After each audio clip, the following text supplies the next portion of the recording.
The mafia boss gave the hotel seamstress one simple order: mend his torn coat and forget she ever saw it. But beneath the collar, she found a concealed stitch linking the coat to the ambush that made him distrust everyone. By sunrise, the person who altered it would return to erase the evidence and her with it. Then the boss saw what she had uncovered and quietly asked a question that proved he already suspected the betrayer was standing beside him. Nora Bell had spent 8 years repairing the expensive evidence of private accidents. The Halcyon Grand called her its alterations specialist. Most guests called her the basement seamstress. Nora preferred the honest name. At 11:47 on a cold March night, a black wool coat landed on her cutting table. Its tier ran from the back vent toward the right hip. Jagged outside, but clean along the inner edge. Something hard had caught it as the wearer twisted away. Blood warmed the silk lining. Across the table stood Luca Vieri, taller and quieter than the newspapers suggested, with a shallow cut at his neck and the stillness of a man used to obedience. At his right waited Elias Voss, silver-haired, gloved, and wearing a temporary security badge. 20 minutes, Luca said. No question. Nora lifted the coat. Then you should have brought me a simpler lie. Elias warned her not to remove anything that did not belong to her. Nora answered that removing what did not belong was often the point of repair. When they locked her inside, she tested the fabric, stabilized the fresh tier, and followed the stiffness toward the collar. When she reached the collar, the coat resisted. The left side rolled naturally under her thumb. The right side held a stiffness that did not belong in hand-finished wool. Nora turned the collar up. The underside looked ordinary black felt. Neat pick stitching. A maker's label hidden beneath the facing. Then the lamp caught one thread with a faint blue shine. It ran 3/4 of an inch beneath the collar seam. Someone had tried to hide it under the original black silk. Nora leaned closer. The black thread had softened with age and wear. The blue thread had not. It was newer, waxed, and pulled too tight. She touched it with the tip of her awl. The thread gave a tiny squeak against the cloth. Upholstery wax, not tailor's beeswax. Her pulse changed. The coat's visible tier was fresh, but the concealed stitch had been placed recently for another reason. She slid a thin bone folder under the seam and felt resistance. Not paper, not metal. Something brittle, narrow, and layered. She should have stopped. Elias had made the warning clear. And Nora had survived 8 years at the Halcyon by knowing when a guest's secret was worth less than her job. But the stitch itself bothered her. It had been tied in a reverse ladder pattern. 3 short passes and 1 long anchor. Repeated twice. Most people would see clumsy reinforcement. Nora saw imitation. The pattern belonged to old-school coat repair. But the tension was wrong. Whoever made it knew what the stitch was supposed to look like, and not how it was supposed to move. She cut only the newest anchor. The seam opened enough for a narrow strip of fabric to slide into her palm. It was grey wool, singed along one edge, with a faint burgundy thread caught through it. On the back, a crust of red sealing wax clung to the weave. Nora had seen that wax before. The hotel used it on security evidence pouches whenever an incident involved a protected guest. The wax bore no full stamp, only the bottom of a broken letter V. She heard footsteps in the corridor. Nora placed the fabric strip in her needlebook, closed the cover, and laid a square of pressing cloth over it. The door opened without a knock. Luca entered first. Elias came behind him with 2 armed men who remained in the hall. "Time," Luca said. "You have 12 minutes." Nora held up the collar. "Your coat was opened before it reached me." Elias's expression did not change, but his right hand closed once inside his glove. Luca looked at the exposed blue stitch. "How recently I can tell you the blue thread has not relaxed with the wool. It was pulled through after the coat had already molded to your shoulders. That could mean tonight. It could mean a few days. I cannot tell you an exact hour from a thread." "What was inside?" Elias asked. "Too fast. Not what did you find. What was inside?" Nora felt the room narrow. Luca heard it too. His head turned slightly toward the man beside him. Elias continued in the same controlled tone. "The seam is open. Something must have been removed." Nora kept her face still. "A piece of scorched cloth." Luca stepped to the table. "Show me." She opened the needlebook and lifted the strip with tweezers. Elias moved closer. Nora shifted it out of reach. "Bare hands round residue." Luca's gaze rested on the red wax. For the first time, his calm looked forced. "Where did you get this?" "Under the collar." "That is not what I asked. It is the only answer I have." Luca picked up the coat and stared at the grey strip. 7 years ago. "I wore this coat at St. Aldan." Elias said nothing. The air between the 2 men tightened. Nora had heard of St. Aldan. Everyone in Chicago had. The official story called it a warehouse shooting between organized crime factions. The city remembered 6 dead men, 1 burned car, and Luca Vieri walking out of the smoke with blood on his face. The rumors said his younger brother died in his arms. "The coat was cut off me after the ambush," Luca said. "It was sealed with the evidence." Nora looked again at the wax. "Then someone broke the seal, or the seal was never clean," Elias said. "The archive changed buildings twice. The hidden thread is new." Nora replied. "The strip is old." Luca's eyes lifted to hers. "Who told you to look under the collar?" The question was quiet. It was also a test. Nora understood then that he had not come back only because the 20 minutes were nearly gone. He had returned because he expected someone to touch the collar. And he needed to know whether she had been sent to do it. "Your coat did," she said.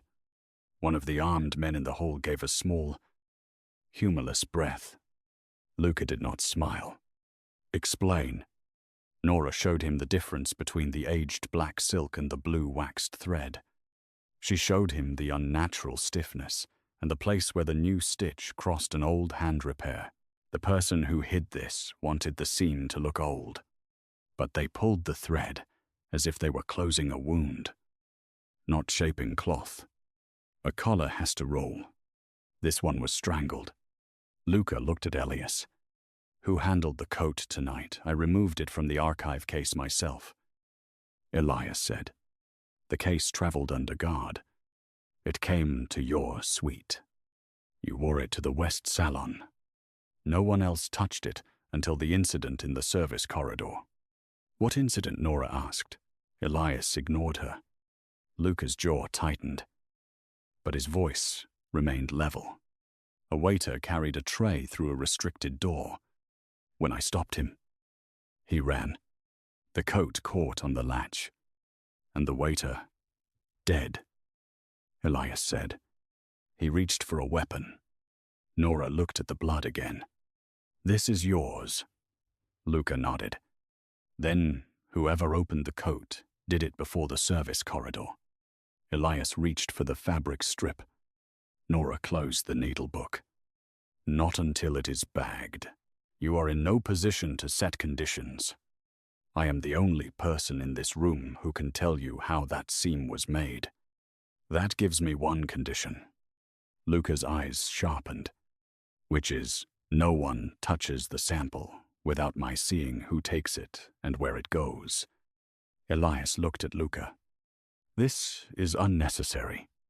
So was locking me in, Nora said. Luca studied her for a long moment, then took a clean glassine envelope from a cabinet above the table. He had noticed where the hotel kept its incident supplies. That unsettled her almost as much as Elias's question. Nora slid the strip inside, folded the flap, and signed across it. Luca signed below her name. Elias did not. No, Luca said. Finish the coat. Not with that collar closed. Leave it open. Then everyone will see it was disturbed. Good. Elias's eyes moved to him. Luca. It was the first time he used the name. If this is what I think it is. Someone wants me to react before sunrise. Luca said. I would rather disappoint them. The lights flickered once, somewhere above. An alarm chimed and stopped. Elias touched the wire at his cuff. We have a problem on the 12th floor. Luca's attention never left Nora. Seal the elevators. No one leaves the hotel. The gala guests will panic. Let them. Elias went to the door, then looked back. The seamstress comes with us. Miss Bell has a name, Nora said, and she stays where I can see her. Luca replied. It was not permission. Nora hated that her first instinct was relief. They moved through the service corridor with Luca ahead, Nora in the center, and Elias behind. The Halcyon Grand above the basement was all marble, brass, and expensive quiet. But its hidden arteries were painted concrete and humming pipes. Nora knew every turn. She had spent years pushing garment racks through passages guests never saw. Tonight, the passages were filled with men in dark suits speaking into sleeves. At the laundry junction, Nora slowed. A hot metallic smell drifted from press 3. The industrial press was off, but its upper plate still held warmth. On the padded table beside it lay a single blue thread. Nora stopped. Elias nearly walked into her. Move, she pointed. That press was used recently. Laundry runs all night. Not press 3. The thermostat failed yesterday. We tagged it out. Luca stepped inside the laundry room. Nora showed him the maintenance tag. Its string cut cleanly. The triangular nick on the press plate had left a matching shine on a black scrap caught beneath the pad. She lifted the scrap with tweezers. It was not from Luca's coat, but it was the same quality of wool. A test piece. Someone had practiced. Elias scanned the room. Any employee could have done this. Any employee with the override key. Nora said, the power switch is locked during repair. Who has one? Luca asked. Engineering, laundry management, and hotel security. Elias's face did not change. Convenient. Nora turned to him. Facts usually are, until they belong to the wrong person. A crash sounded at the far end of the laundry. A cart rolled out of the dark. Moving too fast. Luca pulled Nora behind a support column as 3 shots tore through hanging sheets. Elias drew his weapon and fired twice. One attacker fell behind the cart. Another ran through the steam tunnel. Luca started after him, but Nora grabbed his sleeve. The floor. A clear liquid shone beneath the sheets. Full. The rolling cart struck the hot press. Flame climbed the cotton in a breath. Smoke swallowed the room. Luca shoved the evidence envelope inside his jacket and pulled Nora low. Elias shouted for the fire doors, but one door jammed halfway down. Nora saw why. A length of braided cord had been looped around the guide. not random cord. Drapery weight line from the ballroom workroom. She took the heavy shears from her belt, crawled through the smoke, and cut the line. The door dropped, separating the flames from the corridor. Luca caught her around the waist before she could fall. For 1 second, her back pressed against his chest and his breath touched her hair. Then he lifted her through the narrowing gap as if she weighed nothing. Nora hated the primitive flash of safety that moved through her. She hated more that he felt it. "You could have been crushed," he said. "You could have burned. I knew the door mechanism. You knew the cord." "That too." Elias emerged from the smoke with soot across one cheek. "The shooter is dead." The second man reached the east stair. "Seal it," Luca said. Elias touched his cuff again. "Already done." Nora looked at the pale glove on his right hand. A single burgundy fiber clung near the seam. It could have come from the burned sheet, the ballroom cord, or 100 hotel fabrics. She told herself not to decide before she knew. Skill was not certainty. It was knowing the distance between what cloth said and what fear wanted it to say. Luca took her to the presidential suite. The doors were guarded. The windows faced the river, black beneath the city lights. Nora stood in the center of the sitting room while a doctor cleaned Luca's side and confirmed the wound was shallow. Elias moved in and out, issuing orders. No one asked whether Nora wished to remain.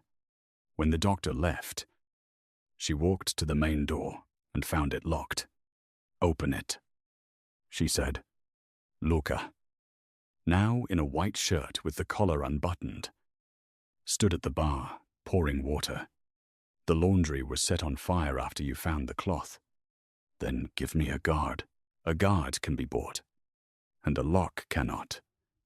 "The lock answers to me." Nora turned from the door. "That is exactly the problem." Luca set the water down. "You are alive because I moved you. I am alive because I knew why the fire door was stuck. Both can be true. So can this. You do not get to decide that safety removes my right to choose." Elias entered in time to hear her. "This is not a negotiation." Luca looked at him. "Leave us. You need an update." "Not a..." Elias's eyes moved from Luca to Nora. A faint line appeared beside his mouth, then vanished. He left. Luca crossed to the door, entered a code, and opened it. The guards outside looked surprised. He handed Nora a black keycard. "This opens the suite, the private elevator, and the West Service stair. The lobby exits are sealed, but the room is not." Nora took the card. "Why?" "Because you were right." The words seemed to cost him more than money ever could. About the lock, about choice. She studied his face. "Do you apologize often?" "No." "It shows." A quieter expression touched his eyes. "Will you stay?" Nora looked toward the elevator. She could go downstairs, take her coat, and wait for police who might already belong to someone inside the hotel. She could also stay with the man whose coat had carried a 7-year-old lie into her workroom. "I will stay until the sample is secured, and I understand why someone tried to burn me with it," she said.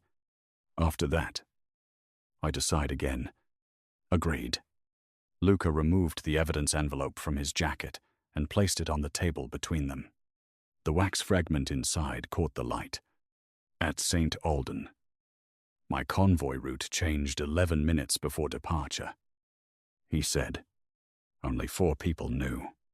My brother, my driver, Elias, and me." "Who was blamed?" "The driver." "Was there proof?" "A route card was found in his locker. The seal had been broken and closed again." "He denied it." "What happened to him?" Luca looked toward the river. Daniel Santi was sent away. Sent where a prison controlled by men who owed my father favors. Nora's stomach tightened. Did he live? 3 years? And you still wear the coat. I wore it tonight because St. Alden was 7 years ago. The truce gala upstairs was arranged with the family we blamed for the attack. I wanted them to see, I remembered. You wanted armor. I wanted a warning. Cloth does not become armor because it survived. His eyes returned to her. No. Sometimes it becomes evidence. Nora opened the envelope without touching the strip. You said the root card seal had been broken. Was the wax like this, red? Stamped with a V. For Vieri. For Voss Security. Elias handled the convoy documents. The name settled between them. Nora thought of Elias, asking what was inside before anyone said something had been hidden. She thought of the burgundy fiber on his glove. Then she forced herself to stop. That is suspicious, she said. It is not proof. Luca's gaze sharpened with approval rather than frustration. What would be proof? A chain.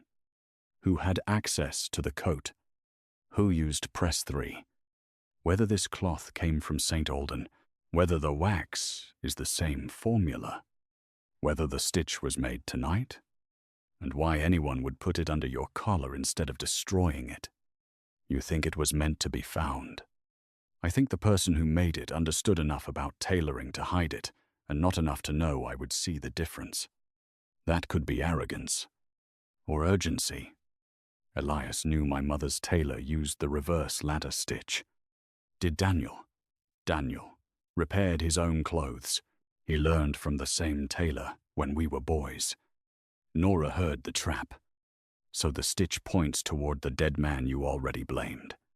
Yes, too neatly.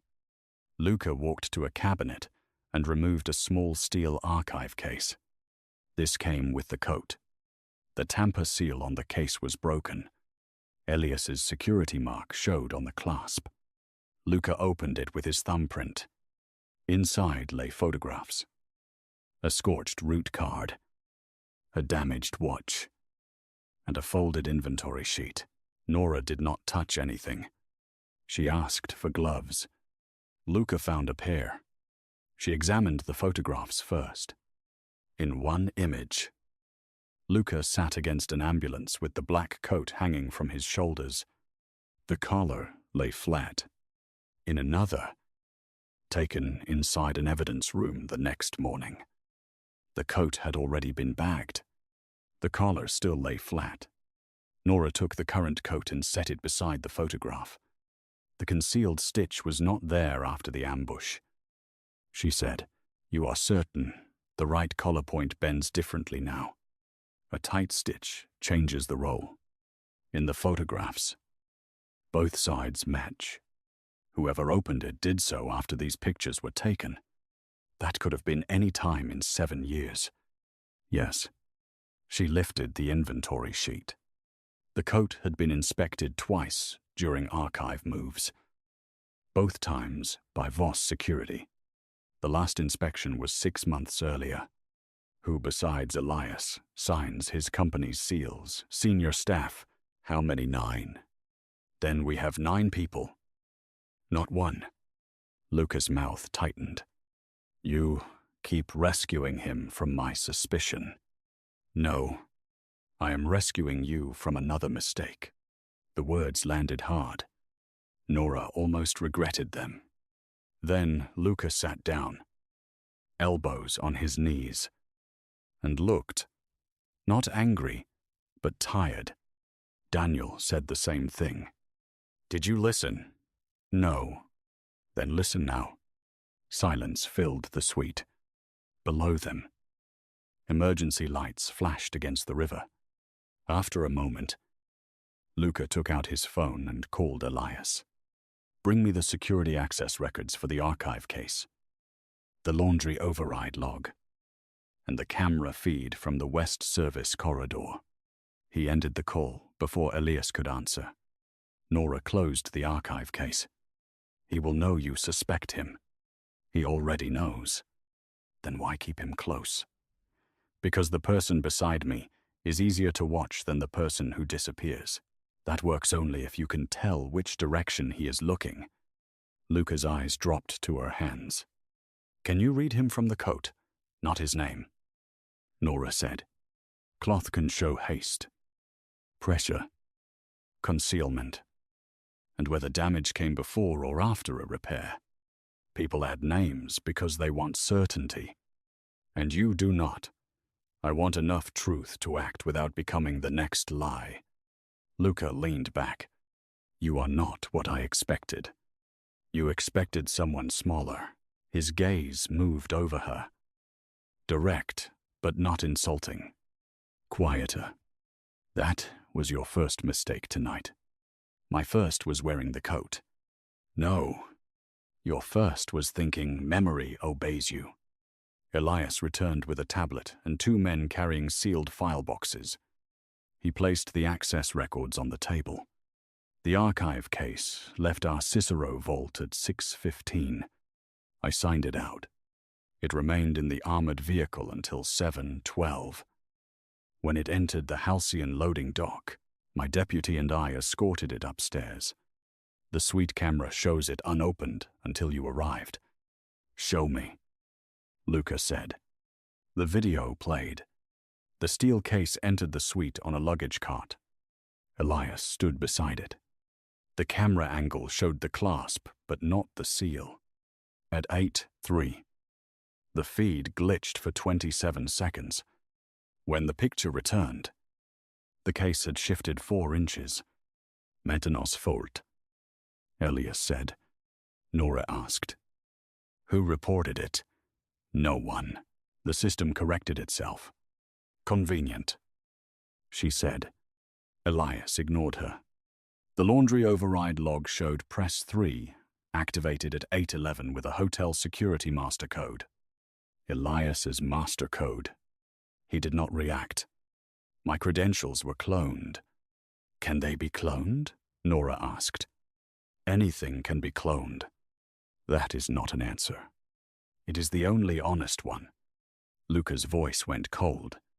Who can copy your credentials, my deputy? Hotel systems. Anyone who touched my badge long enough. Did Miss Bell know? Then stop looking at her as if she did. Elias folded his hands. The real question is why an employee with access to every service corridor happened to find evidence in your coat on the night of the truce. Nora felt heat rise under her skin. I found it because you brought the coat to my table. You cut the seam. Because it had been altered. According to you. Luca looked at the laundry sample. Then at Nora. Can anyone confirm your findings? Any competent tailor can compare the thread, age, and tension. The press nick can be matched to the scorch on the test scrap. The blue thread can be tested for the wax compound. How long, Elias asked. Longer than sunrise. Then it does not help us tonight. Truth does not become useless because it is slower than your plan. Elias's face hardened. My plan is keeping him alive. Then why did you know there was something inside the seam? The room went still. Luca did not move. Elias looked at Nora as if she had finally become worth seeing. Because the seam was open. You asked what was inside before you inspected it. A reasonable inference. Maybe. Nora held his gaze. But your right glove has burgundy thread caught in the cuff. The cloth under the collar has burgundy thread too. Elias looked down at his glove. He pulled it off and laid it on the table. The laundry fire involved burgundy drapery cord. You cut it. So did I. Exactly. Nora said. A fiber can travel. That is why I did not call it proof. Luca's eyes moved between them. But you noticed. That is my job. Elias gave a thin smile. Your job is hems. Tonight it is the difference between a hem and a hanging. Luca stood. Enough. Elias. Lock down the archive logs. and bring your deputy to me. Nora stays with the coat. That is unwise. It was not a suggestion. Elias left. But the quiet he carried with him felt like a threat left standing in the room. Nora waited until the door closed. He will move now. Good. You keep saying that as if you are not the target. I know where the target is. No. You know where you want him to look. Luca stepped closer. And you? I want to know why the hidden cloth was scorched. She returned to the photographs. The route card from St. Aldan had one burned corner. The grey strip from the coat had a matching color and weave. Nora aligned the strip over the photograph without removing it from the envelope. The singed edge fit the card's missing corner in shape. But the strip was wool, not paper. This came from clothing. She said, "Who else was at the ambush? My brother wore a grey overcoat." Luca's voice changed on the last two words. Was it recovered? No. The car burned. Nora looked at the burgundy thread in the strip. Did his coat have burgundy lining? Yes. Luca went very still. The cloth under his collar had come from his brother's coat. Someone had preserved a piece for 7 years and hidden it in Luca's coat tonight. Not evidence of Daniel's betrayal. A message to Luca. Or bait. Who had access to the burned car? Nora asked. Elias supervised the recovery. Luca spoke the answer as if it cut him. He found my brother's watch. Did Daniel? Daniel was arrested before dawn. Then Daniel could not have taken this cloth from the car.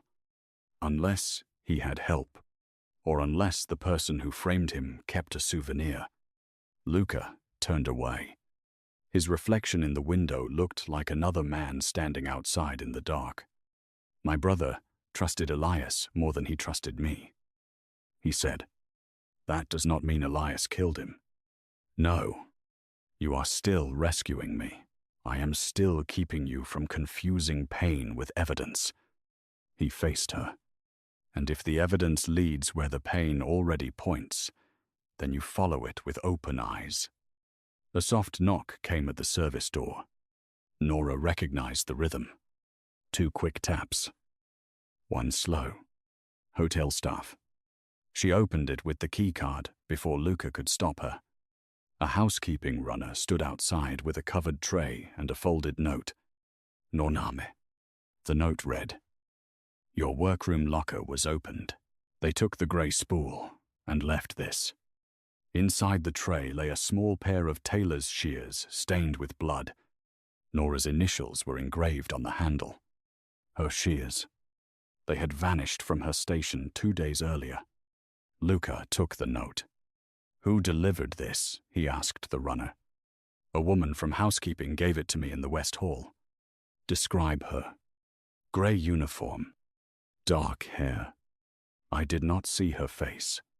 The runner trembled. Luca let him go.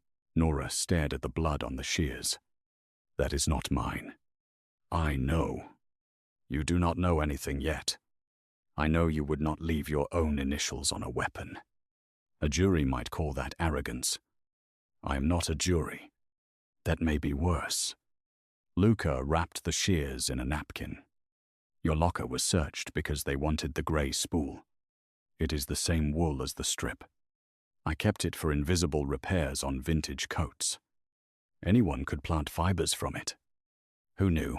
The entire alteration staff. Laundry. Housekeeping.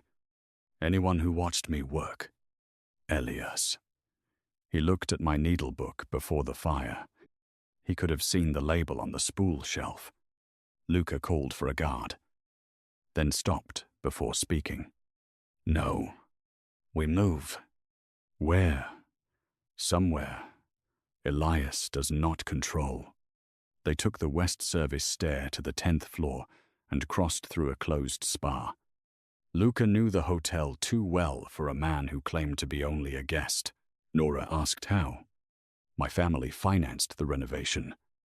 He said, The Halcyon belongs to a holding company that belongs to another holding company. And eventually, to you. Partly. Then everyone here works in a building you can call yours. Does that change your answer about staying? It changes how carefully I read the exits. They reached an unused bridal suite. The room smelled of dust and dried roses. Nora set the coat on a long table beneath a mirror. Luca found a first aid kit and began wrapping his side where the cut had reopened. His fingers were steady, but he could not reach the knot without twisting. Nora watched him struggle for 3 seconds, then took the bandage. "May I?" He looked surprised by the question. "Yes." She stepped close, beneath the open shirt. Old scars crossed his ribs. One long pale line curved from his back toward his heart. St. Alden. Nora tightened the bandage carefully. "Too much?" she asked. "No." That answer sounds practiced. Pain is information. Only if you listen before it becomes damage. His eyes met hers in the mirror. "Is that about the bandage?" "Mostly." She tied the knot and stepped back. Luca reached for his shirt. A button at the cuff hung by one thread. Nora caught it before it fell. "Your clothes are having a bad night." "They are not alone." She repaired the button with 2 quick passes. He watched her. "You do that without looking." "I am looking. Not at the needle. I know where the needle is." That kind of certainty must be useful. Nora bit the thread cleanly. It comes from being wrong often enough to respect the work. Luca flexed his hand. The button held. Daniel used to say certainty was a luxury for men who did not drive the car. Was he your friend? He was more patient than I deserved. And you condemned him? Yes. No excuse. No softened verb. Nora appreciated the honesty and hated what it described. "What would repair look like?" she asked. Luca's face closed. "He is dead. Repair is not the same as undoing." "Then I do not know." "Start with the truth." A phone vibrated on the table. It was not Luca's. The sound came from inside the black coat. Nora and Luca looked at each other. The coat had already been searched. Nora felt along the lining and found a second hard shape near the shoulder, not under the collar. Inside the padding. The vibration stopped. Luca drew a knife. Nora caught his wrist. "Do not cut blind. There may be a wire. You think it is a bomb. I think whoever hid one thing may hide two." She used her smallest seam ripper to open the shoulder, lining along the original stitches. A thin phone slid into her palm. Wrapped in clear plastic. The screen lit with a single message: "Bring the coat to Ballroom C before 1:00, or the seamstress dies first." It was 12:22. Luca's face became unreadable. Nora examined the opened shoulder. The stitches were black, older than the blue thread. But the plastic was new. This phone was inserted through the same access as the collar. She said. The shoulder pad was lifted and resewn. The person practiced on press 3 because the coat had to look untouched. Ballroom C is closed. Luca said.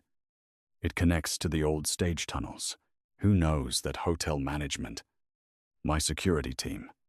The families attending the gala. Too many. The phone vibrated again. A photograph appeared. Nora's alteration room.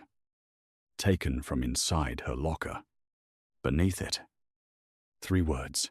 We know her routes. Luca took the phone. You are leaving the hotel. The exits are sealed. I will open one. And send me into a street controlled by whoever watched my locker. I can put you in an armored car. The person who betrayed you controlled your convoy route. Luca's eyes flashed. Then tell me what you propose. We let them believe the coat still carries what they want. It does. No. It carries what they planted.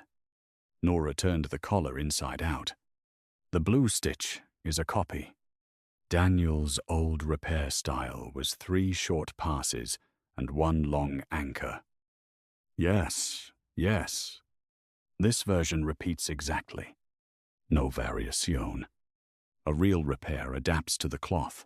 The stitcher copied a pattern from memory or from a sample. They wanted you to see Daniel's hand and blame a dead man again. Luca looked at the phone. Why? Because if you publicly accuse Daniel's surviving family or the rival at the gala, the truce collapses. Whoever profits from war wins. Elias's security company expands during war. Money is not enough.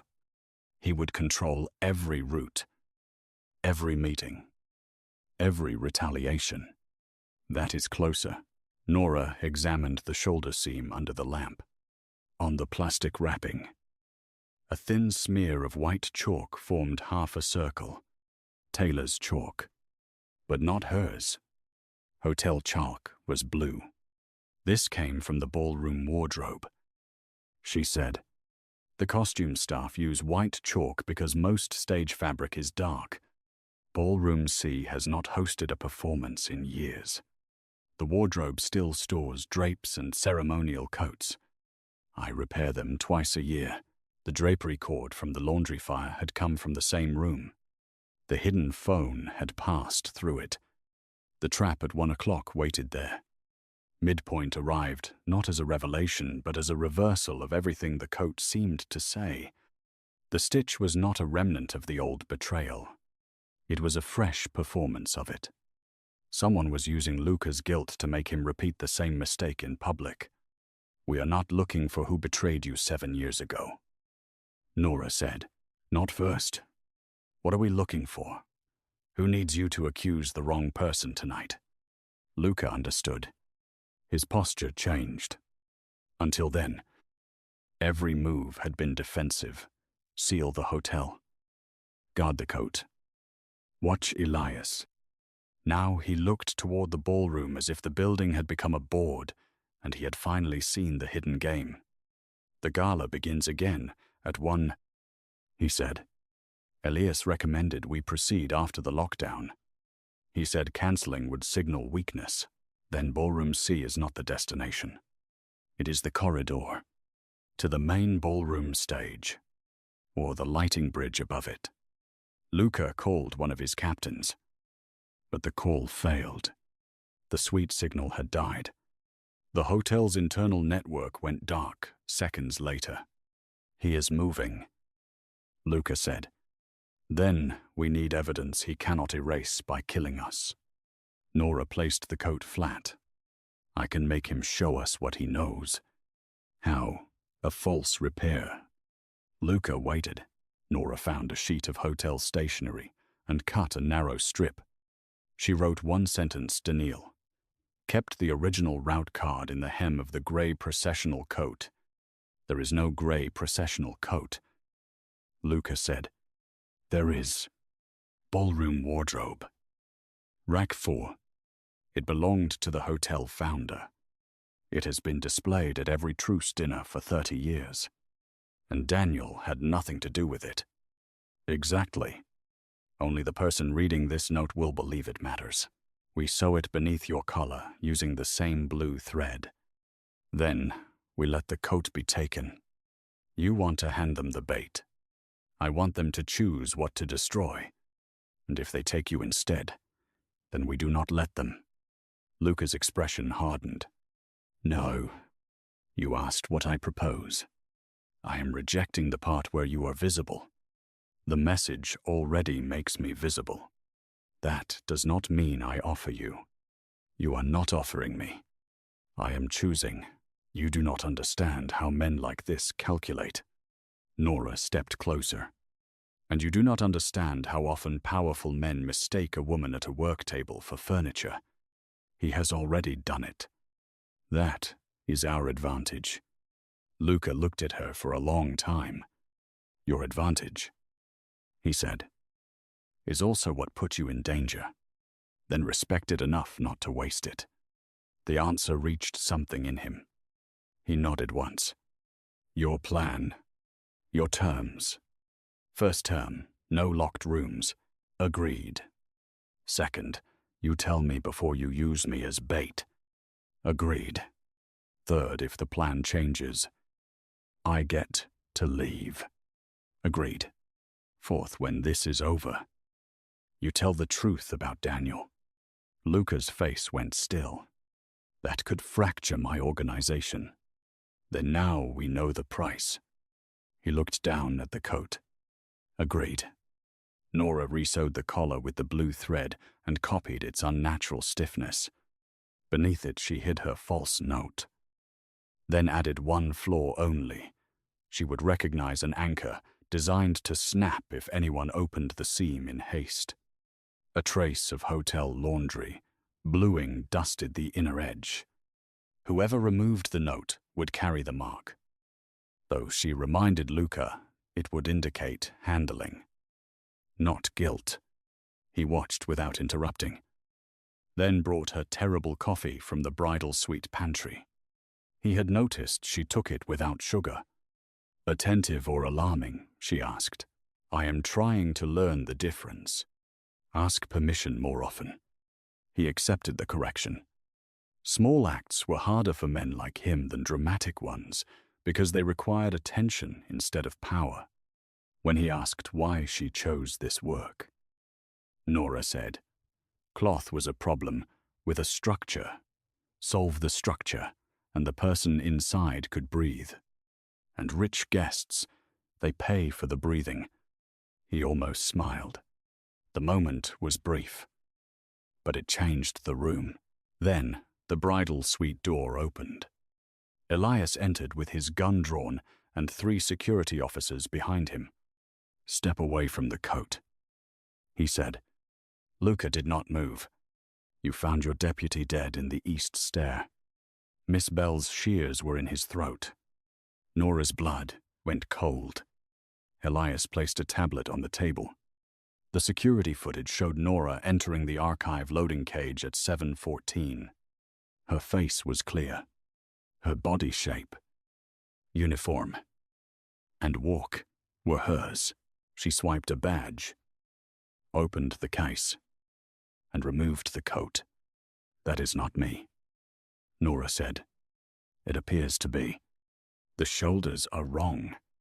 Elias's expression hardened. Excuse me, Nora pointed at the screen. The uniform jacket pulls across her back when she reaches. Mine does not. I altered mine with a deeper arm sigh. Whoever wore that uniform took one from stock. A convenient detail only you can verify. Check the side seam. Mine has a hidden phone pocket. That one does not. Elias tapped the screen. The image zoomed. The side seam was obscured by the cart. Again. Convenient. Luca looked at Nora. Where were you at? 7:14. In the ballroom workroom, repairing a torn velvet runner. Who saw you? No one for part of it. How long? 20 minutes. Elias lifted a clear evidence bag. Inside was Nora's missing grey wool spool and a blood-stained glove. Found in her locker. Nora's stomach turned. Not because the frame was good, but because it had been prepared before she ever touched Luca's coat. You planned this before tonight, she said. Elias's eyes were flat. I planned nothing. Whoever did knew my size, my shift, my locker, and the exact uniform pattern. They needed the hotel wardrobe and security access. Or you used the access you already had. Luca's voice cut between them. Enough. Elias looked at him. You cannot ignore this. I am not. Luca turned to Nora. Give me the key card. The words struck harder than she expected. You believe him. Give me the card. She felt the fragile trust between them tear like cheap lining. She had challenged him, stayed, built a plan, and watched him agree to her terms. Now 4 men with guns stood in the room, and he was choosing control. Nora placed the card on the table. You promised no locked rooms. Luca's face did not change. I know. Then break the promise honestly. Nora, do not use my name to make betrayal sound gentle. Elias stepped forward. Luca raised one hand. She stays here under guard. No restraints. No one touches the coat. That is not sufficient. It is my order. Nora looked at Luca. You are repeating St. Alden. Pain moved through his eyes. But he did not stop her when Elias escorted the officers to the door. The lock clicked. Again, Nora stood alone in the bridal suite with the coat. The false note, and the sound of her own warning becoming true. For 1 minute, she let herself be furious. Then she worked. Anger was also pressure. Used badly. It distorted. Used well. It revealed the weak seam. The footage had shown a woman in a stock uniform. The uniform came from the ballroom wardrobe. The hidden phone carried white chalk from the same place. The fire door cord came from there too. Every path led through Ballroom C. But Elias wanted the evidence to point toward Nora. That meant he expected the ballroom wardrobe to burn or vanish before anyone examined it. Nora searched the bridal suite for another exit. Old hotels never had only the doors guests saw. Behind the mirrored dressing alcove, she found a narrow service panel for garment delivery. It opened into a dumbwaiter shaft large enough for hanging gowns. Not people, but the counterweight rope ran down to the ballroom wardrobe 2 floors below. Nora tied the coat inside a garment bag, fixed it to the delivery hook, and lowered it slowly. If Elias had watchers outside the suite, they would still believe the coat remained with her. Then she removed the hem from the bridal room's heavy velvet curtain. Inside the fold, she found spare lead weights and a length of braided line. She began sewing. Downstairs. Elias arranged the evidence against Nora before Luca and 6 captains her badge. Her initials on the shears. Her fibers. Her image in the loading cage footage. Each item was weak alone. But together, they offered the comfort of a ready answer. Elias demanded Luca act before the gala. Luca replayed the video and remembered Nora's warning about the uniform shoulders. The stock jacket strained when the woman reached. Unlike Nora's altered uniform, a structural detail everyone else ignored. Bring me the original uniform, Luca ordered. Elias hesitated. Then his phone lit. The coat had reached Ballroom C, and recognition crossed his face before control returned. Luca drew his weapon. There is no sensor on that coat. How did you know it moved? Smoke burst through the side door. An officer fired into the ceiling. The captains scattered, and Elias escaped into the service corridor. By the time Luca followed, the fire doors had dropped between them. Upstairs, the bridal suite lock released automatically with the alarm. Nora stepped into the hall carrying the length of braided line she had sewn into a looped harness. The guards were gone. Smoke came from the east stair, but it smelled wrong theater smoke. Oily and sweet. A diversion. She took the west service stair down toward Ballroom C. At the 9th floor landing, Luca found her. He came through the smoke with blood on his cuff and rage in his face. I told them not to leave you. They listened to the fire alarm. Where is the coat ballroom wardrobe? You sent it alone. You locked me in. I was buying time. With my freedom. He stopped 1 step below her, forcing himself not to reach for her. I was wrong. Again. Yes. The admission was immediate. I saw the uniform. You were right about the shoulders. Elias moved when the coat reached ballroom C. Nora held his gaze. Do you trust me? Yes. That is not enough. He understood. Trust, spoken after control, was cheap. What do you need? Open the hotel. Release every staff member who wants to leave. No one is kept here as leverage. The assassin could escape. That is the cost of not turning innocent people into walls around you. Luca looked toward the alarms. His umpire. His truce.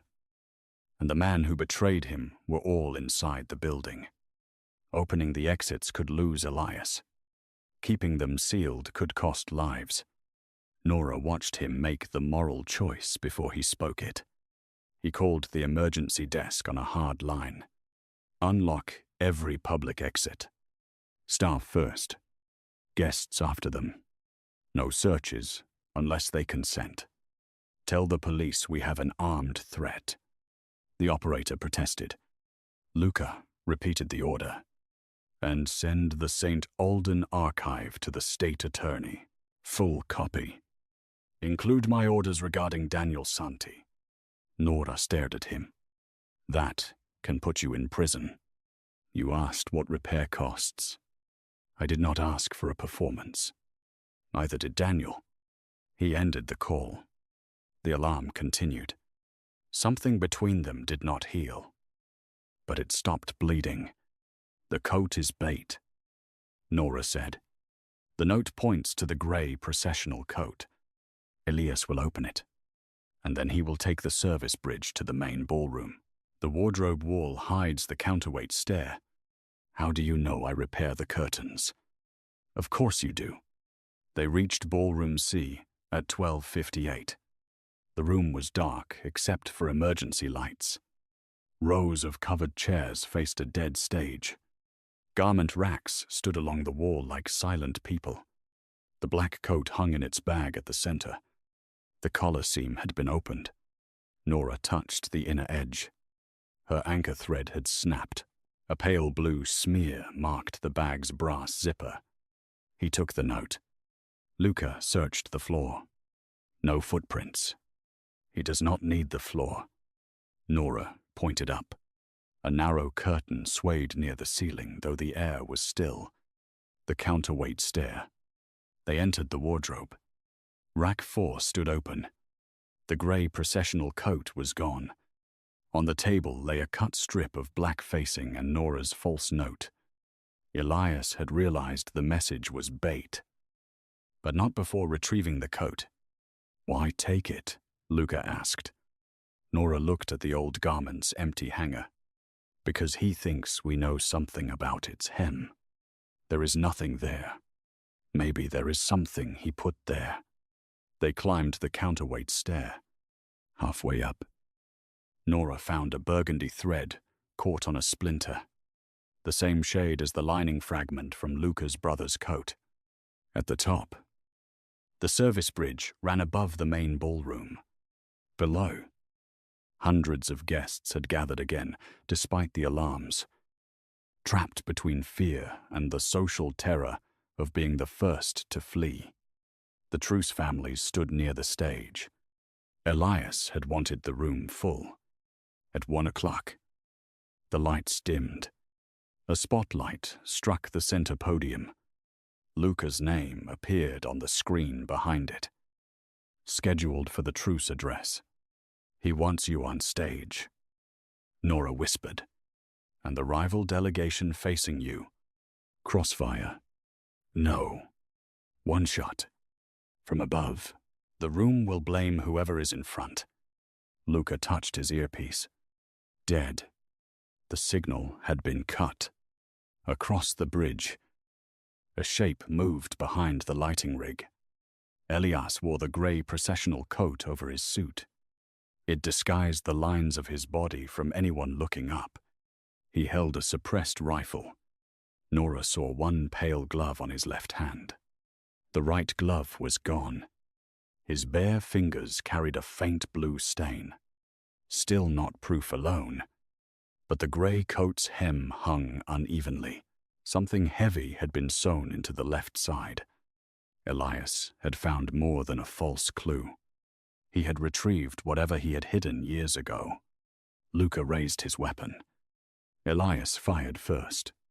The bullet struck the rail beside Nora. Luca pulled her behind a steel support. Guests below heard only the crack of metal and looked up in confusion. Elias moved toward the central lighting platform, using the hanging drapes as cover. He has the angle on the podium. Luca said, "We need to evacuate the ballroom." He locked the stage doors. Nora looked at the curtains. The main velvet traveler was suspended on a track beneath the bridge. Its release line ran to the counterweight bank behind her. Earlier that month, Nora had repaired a split in the lower hem and complained that the old emergency drop failed under uneven weight. Engineering had not fixed it. She had reinforced the left edge herself. The right edge remained weak. Limit.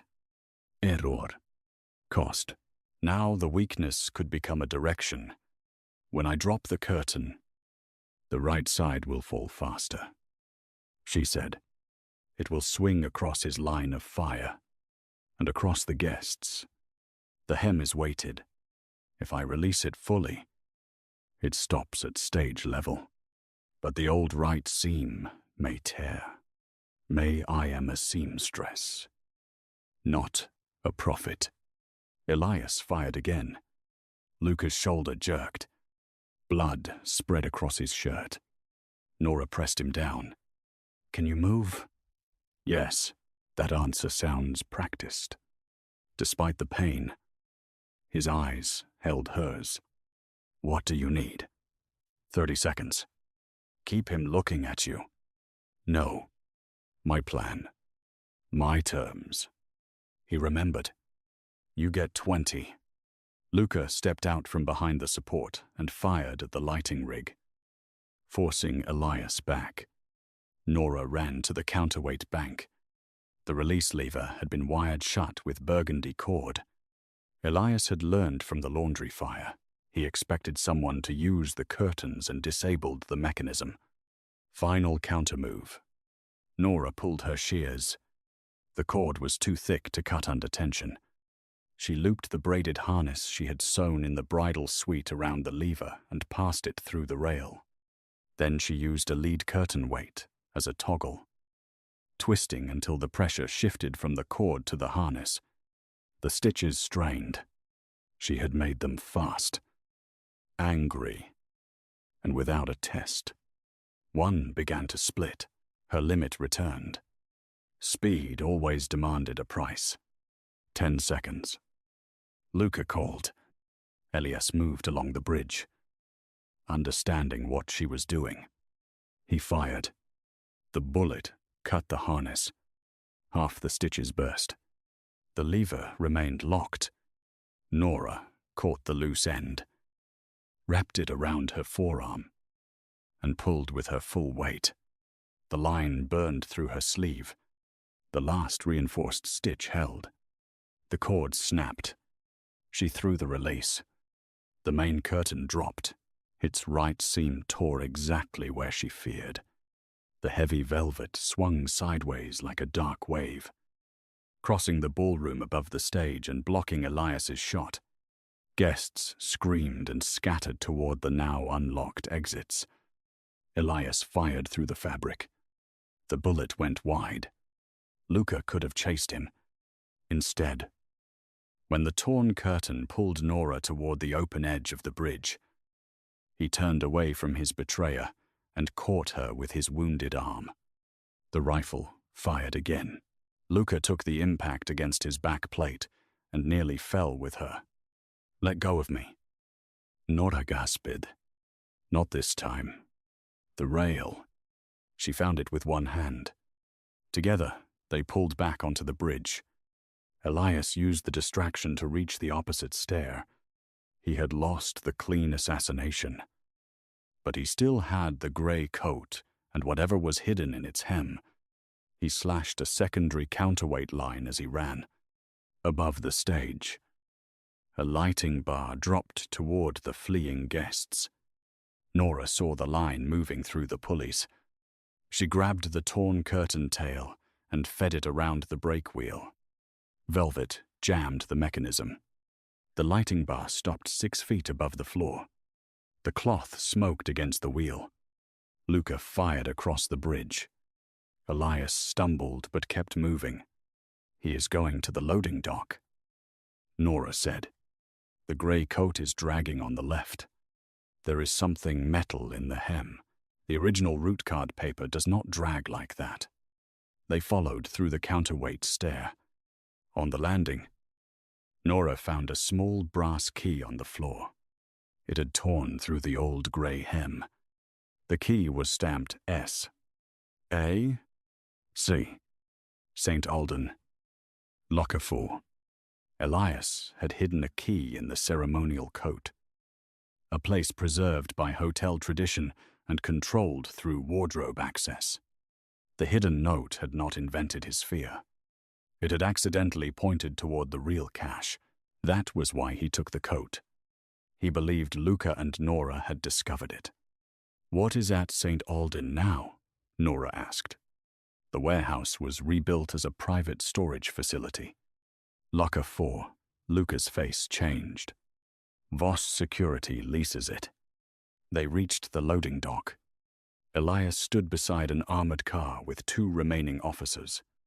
He held the rifle against the throat of the housekeeping runner who had delivered Nora's note. The young man's face was white with terror. The grey processional coat lay open on the hood.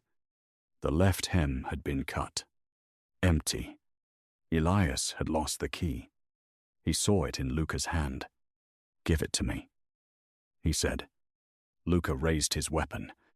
"Release him. You open the exits. Call the police. And send your own files to the state." All because she asked. Elias's voice was no longer calm. It was not loud. But the mask had cracked. "Your father built a kingdom by making men afraid to leave. You are dismantling it for a woman who hems dresses." Nora stepped into the light. "That is why you lost." Elias shifted the rifle toward her. "You think thread makes you important? No. I think your contempt made you careless." "Nora," Luca warned. She kept moving until she could see Elias's bare right hand. Blue laundry powder marked his fingers. A fresh cut crossed his thumb from opening the collar. On his left glove, burgundy fibers clung at the cuff. The visual chain was complete. But the hostage still mattered more than proof. "You copied Daniel's stitch," Nora said. "You used a sample from his old coat repair. But you pulled every anchor at the same tension. Daniel learned on living cloth. You learned from a photograph." Elias's eyes flicked to Luca. "She is guessing." "Then why did you take the processional coat?" Luca asked. "Because she planted a threat. A threat naming a key only you knew existed." Elias's mouth closed. He did not confess. He adjusted. "The key opens nothing that belongs to me." "Then you will not mind if the police take it," Luca said. Elias pressed the rifle harder against the runner's throat. "The police will find your crimes before mine. They already have mine." For the first time, Elias looked genuinely uncertain. Luca had made the move his betrayer could not predict. He had surrendered control of the archive. He had accepted a cost that power usually refused. Elias's blind spot was not Nora's sewing. It was his belief that Luca would protect his empire before his conscience. "You sent the St. Alden files?" Elias asked. "All of them." "Then Daniel's order is there?" "Yes." "Your signature?" "Yes." "You destroy yourself." Luca's voice remained quiet. "I stop letting you use my guilt as a leash." Elias looked toward the open dock exit. Sirens approached. He made his final move. He shoved the runner toward Luca. Fired at Nora. and sprinted for the armored car. Luca turned to shield the hostage. Nora dropped behind a laundry cage. The bullet struck the grey processional coat. Elias reached the driver's door, but Nora saw the coat's torn hem snag around his ankle. The old garment he had used to hide his cash wrapped around him as he moved. He stumbled. The brass key slid across the concrete. Luca could have shot him. Instead, he kicked the rifle away and pinned Elias against the car until the first police officers entered the dock. "Alive," Luca told them. "He answers in daylight." Elias stared up at him. "You think daylight forgives you, no?" Luca said. "That is why I am going with you." The police took the key, rifle, grey coat, and sealed evidence envelope. Nora named the chain aloud while an officer recorded it. Press 3 and its override logs were secured. Elias's armored car held a badge cloner, a padded stock uniform, white ballroom chalk, and the remaining blue waxed thread. The St. Aldan key opened a Voss security locker containing the original convoy route sheet, Daniel Santi's recorded objections, payment records, and the missing section of Luca's brother's grey coat. The evidence showed that Elias had ordered the old ambush, framed Daniel, and preserved the materials as leverage. When the truce threatened the power he gained from war, he rebuilt the Betrayal and tried to force Luca into repeating it. By sunrise, the Halcyon Grand no longer belonged to silence. Police filled the marble lobby. Staff gave statements. Guests fled through doors Luca had ordered opened. Reporters gathered outside. Nora sat in the ambulance bay while a medic wrapped the burn on her forearm. Across the dock, Luca stood with his hands visible as officers read him his rights regarding Daniel's unlawful imprisonment and other crimes in the archive. He did not look away. Before entering the police car, he asked to speak to Nora. The officer allowed 1 minute. Luca stopped a careful distance from her. His shoulder was bandaged. His black coat rested in an evidence bag between them. Collar open. Lining torn. "I broke my promise," he said. "Yes, I thought control would buy time. It usually buys obedience. People confuse the two. I will not ask you to forgive me tonight." "Good. I will ask one thing." Nora waited. "Do not let them call Daniel's stitch proof of his guilt. I will tell them exactly what the cloth supports." "And what does it support?" "That someone copied his method badly. That your coat was altered recently. That your brother's cloth was planted. The rest comes from the key. The records. The access."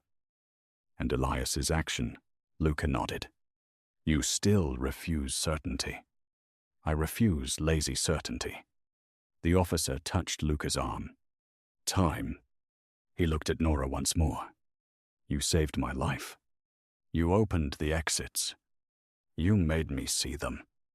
That is not the same thing." "No," he said. "It is not." He got into the car. Nora watched it leave as dawn thinned the darkness above the river. The next 6 months did not become easy because Elias was exposed. The Halcyon closed 3 floors. Nora's workroom was gone. Insurers questioned her, and tabloids reduced her to the curvy seamstress who toppled a mafia empire. She refused interviews that turned her body into evidence. Before the grand jury, she explained thread age, seam direction, press marks, and, most important, the limits of what cloth could prove. That restraint made the larger chain harder to dismiss. Elias was charged with murder, conspiracy, evidence tampering, kidnapping, and the St. Aldan attack. Daniel Santi's conviction was vacated after death. Luca pleaded guilty to unlawful detention. obstruction, and racketeering charges tied to the archive. He surrendered the security companies that had made Elias powerful and funded court-supervised restitution for Daniel's family. None of it erased a prison cell or a grave. Repair was not undoing. Nora did not visit Luca for 3 months. He wrote once without pleading or excusing himself. The letter listed what he had surrendered and named people who could verify every claim. At the bottom he wrote, "You taught me evidence should survive the person who presents it." She kept the letter but did not answer. In the 4th month, the Halcyon offered Nora a promotion and a new alteration room under a contract that claimed her designs. She returned it, covered in red marks. She demanded an independent atelier lease, control of her client list, insurance for her staff, and a rule forbidding management from locking workers inside during a security event. When the hotel lawyer called the last clause emotional, Nora added a penalty. They signed. On opening day, the new atelier occupied a sunlit room on the 2nd floor instead of the basement. The door had glass panels. The lock opened from both sides. Nora hung her mother's old uniform above the cutting table. Every repair visible. Her first private client arrived 10 minutes before closing. Luca entered without guards. He wore a plain, dark suit and an electronic monitor beneath his trouser cuff. His sentence allowed supervised work release while he cooperated in ongoing cases. He stopped at the threshold. "May I come in?" Nora looked at the door, then at him. Yes. He carried the black coat in a clear conservation bag. The court had released it after testing. The collar remained open. The bullet tear from the lighting bridge marked the back. The lining was scorched, cut, and stained. They said it cannot be restored. He told her, "They are right. Can it be made wearable?" The old words stood between them. Nora took the coat from the bag. "Yes, but it will not look untouched. I no longer want it to." She laid it on the table. "Why bring it to me? Because I trust your limits." That answer mattered more than flattery. Nora examined the damage. "This will take weeks. I can wait. You are not paying with a blank check." I brought a deposit. He placed an ordinary envelope on the table. Inside was the exact standard rate listed on her new sign. Nuestra zeros. No attempt to turn money into gratitude. Nora looked at him. "You read the sign. I am trying to notice small things." "How is that going?" Slowly. She almost smiled. "Sit." While she measured the torn sections, Luca told her about the restitution hearings. He did not describe himself as redeemed. He described what remained unpaid. When he reached for the coat without asking, he stopped and waited. Nora handed it to him. Boundary learned.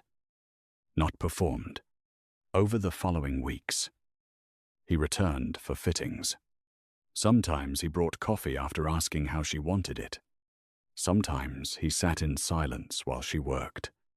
Once, when the wheel on her cutting table jammed, he knelt and repaired it with a borrowed wrench. He did not buy her a new table. He fixed the thing she had chosen to keep. Trust moved in small increments. Notice became respect. Respect became alliance. The break between them remained part of the cloth. Neither pretended otherwise. On the final fitting, Nora set the coat over Luca's shoulders. She had replaced the damaged lining with deep burgundy silk. Not to hide the fragment from his brother's coat, but to remember it without letting Elias own the color. The outer tiers were mended with black thread wherever the wool could hold. At the collar, she used a single line of gold silk. It was visible only when the light struck. Luca touched it. "You missed a black thread." "No." Then why Gold Nora folded the collar down. Hidden repairs are useful when the damage belongs only to the wearer. This one changed too many lives. It should not pretend it was never opened. He looked at her reflection in the long mirror. Does it fit? The coat, the truth. Nora considered the man he had been, the choices he had made, the cost he had finally accepted, and the years of repair that still waited beyond one guilty plea. Better than before. She said, "Not perfectly. I trust your limits." This time she smiled. Luca turned toward her, but he did not close the distance. "May I take you to dinner? No private rooms." Agreed. No armored convoy. Agreed. And if I say the night is over, it is over. Agreed. Nora removed one loose gold thread from his shoulder. Then yes. They left the atelier together through the glass door that opened from both sides. Luca wore the black coat without armor beneath it. Nora carried her own keys. Behind them, the sun caught the single gold stitch under his collar, bright enough to be seen, strong enough to hold, and honest enough not to disappear.